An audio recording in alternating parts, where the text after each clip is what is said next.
Riocentro is an exhibition and convention center located in Rio de Janeiro, Brazil. It is the largest exhibition center in Latin America and was built in 1977.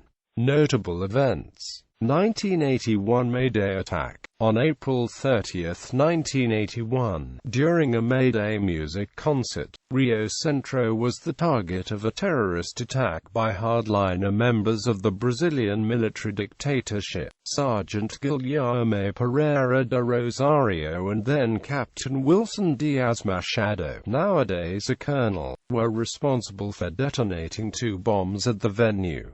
Around 9 p.m., however, one of the bombs exploded in the lap of Sergeant Rosario, killing him and seriously wounding Machado. A second bomb exploded a few miles away at a powerhouse responsible for providing electrical energy to Riocentro. It was thrown over the fence and exploded on the ground, and the electric power supply was never interrupted that evening.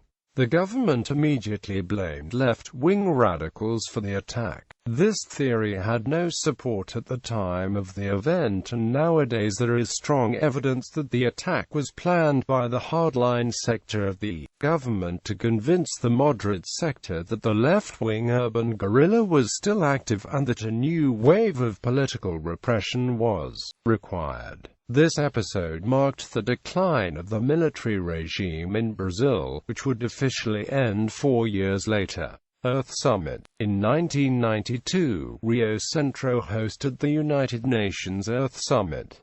Sports events. In 2007, Riocentro hosted a variety of events for the Pan American Games in several pavilions. Capacity of the pavilions ranges from 2,000 people to 4,500 people. When Rio was bidding for the 2016 Summer Olympics and Paralympics, which it won in October 2009, 4 of its 6 pavilions were proposed as venues. Pavilion 2 will host Olympic boxing, Pavilion 3 will host Olympic and Paralympic table tennis, Pavilion 4 will host badminton, and Pavilion 6 will host Olympic weightlifting and Paralympic powerlifting events. During the 2014 FIFA World Cup, Riocentro was utilized as the headquarters of the International Broadcast Center.